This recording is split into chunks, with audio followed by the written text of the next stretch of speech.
Bonjour Patricia, Bonjour Karima. est-ce que tu peux te présenter et nous présenter ton parcours? Oui, bien sûr.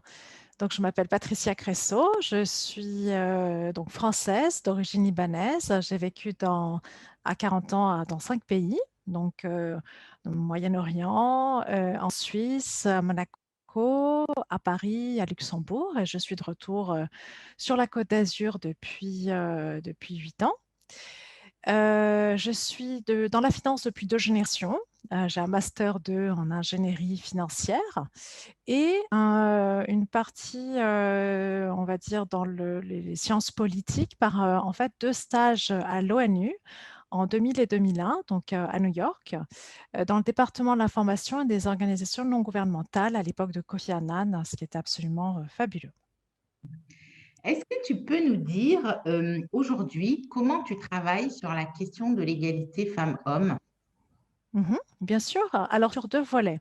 Donc le premier volet, il y a 1 an et demi, j'ai décidé de créer une plateforme, média qui s'appelle Soul Initiative. Donc c'est SOWL, donc Soul of a Woman and Leadership initiative au singulier.com, dont l'objectif est de mettre en avant les femmes ou les hommes, mais en avant les femmes, sur l'aspect culturel, artistique, philosophique, psychologique, en fait tout ce qui va nous enrichir personnellement, parce que je suis convaincue que le leadership peut aussi avoir un aspect très, très humaniste.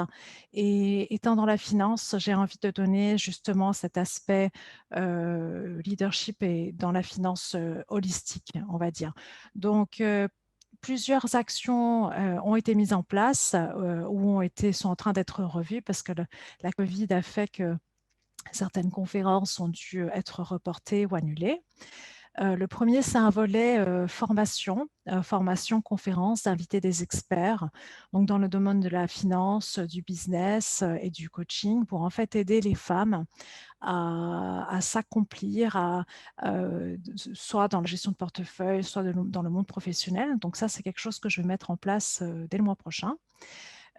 Aussi donc des conférences, une qui a été annulée malheureusement l'année dernière, en mars dernier, avec docteur Nathalie Inmi sur la Blue Finance, qu'on va refaire cette année. Et donc normalement le 24 ou le 25 mars, donc docteur Nathalie Inmi est donc la directrice de l'économie environnementale du Centre scientifique de Monaco. Et l'idée, c'est d'inviter donc des speakers. Et donc il y aura 2 panels et en fait de montrer quel est l'impact positif de la finance sur le développement durable et spécifiquement sur les océans. Voilà, donc plusieurs conférences vont être organisées dans cette optique et des formations.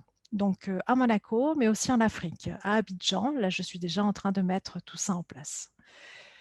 Après, l'idée en fait de cette association, c'est comme on fait dans le monde du travail, dans le business, hein, c'est en fait de créer, d'utiliser l'écosystème qu'on peut avoir pour aussi pouvoir aider.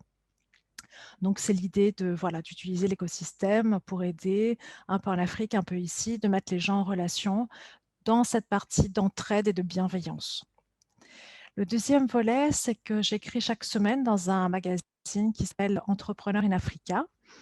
Dont le fondateur est Franck Berthaud, donc je remercie pour son soutien auprès des femmes, donc comme quoi aussi les hommes peuvent être les premiers supports aux femmes. Est-ce Voilà. que tu peux nous dire, si tu avais une baguette magique, quelle serait la première action que tu mettrais en place pour faire bouger justement les lignes égalité femmes-hommes? Mhm.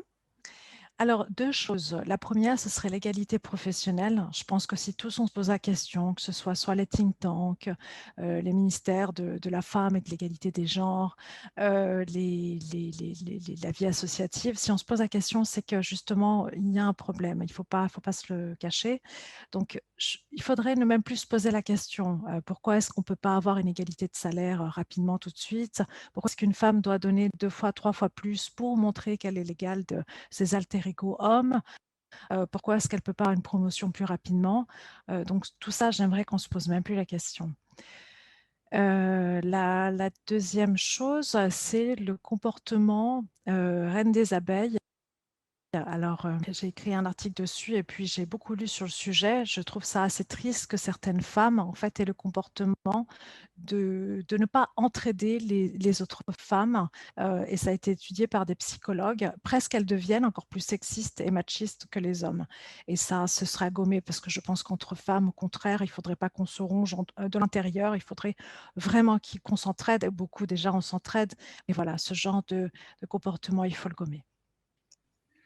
Et enfin, pour finir, Patricia, quelle est la femme qui t'inspire?